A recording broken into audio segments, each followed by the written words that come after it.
Okay, so in this one, we're going to be evaluating functions. We have three different problems here. We have A, and then B, and then C. The function that we're going to use is right here, g of x.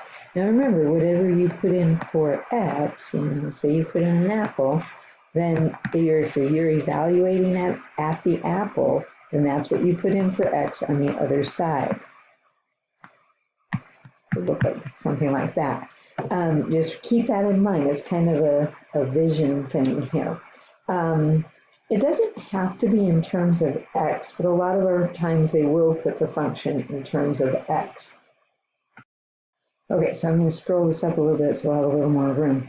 So here, in this first one, in A, I have m squared. That's what I'm going to be putting in right there for x.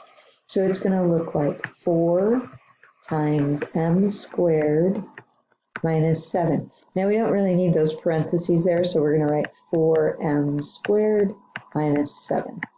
And then that one's done. Okay, now the next one, we have x minus 3 that we're going to put in place of x.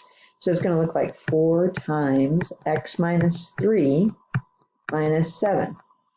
Okay, here they're going to want us to do some simplifying. So we're going to distribute 4x minus 12 minus 7. And then we're going to do some more simplifying. We're going to combine like terms, 4x minus 19. And so that one's done. And then in this last one, we actually have two things going on. They want us to take g of x, and then they want us to subtract g of 3. Well, g of x they give us. That's right there. That's the 4x minus 7. Now you can put that in parentheses if you want to. It might make it easier for you to see, okay, that's the g of x part. Then we're going to subtract. Now we have to get g of 3. I think I'll do this in a different color.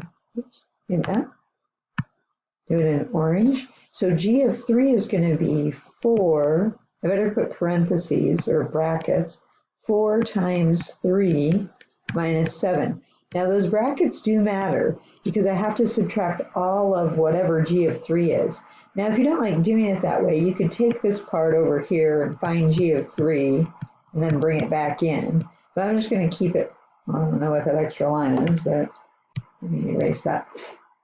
You can figure out what 4 times 3 minus 7 is and then bring it back in.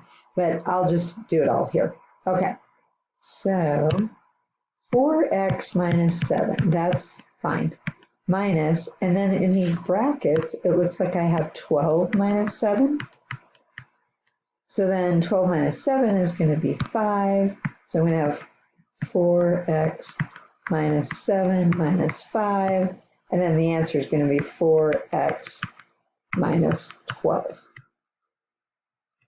Okay? Now let me make sure I did all my math right. 12 minus 7, 12 minus 7 is 5. The subtraction sign right there, though, you're keeping that. So you have to be a little careful with the subtraction signs. Okay, but there we go. Those are the three problems.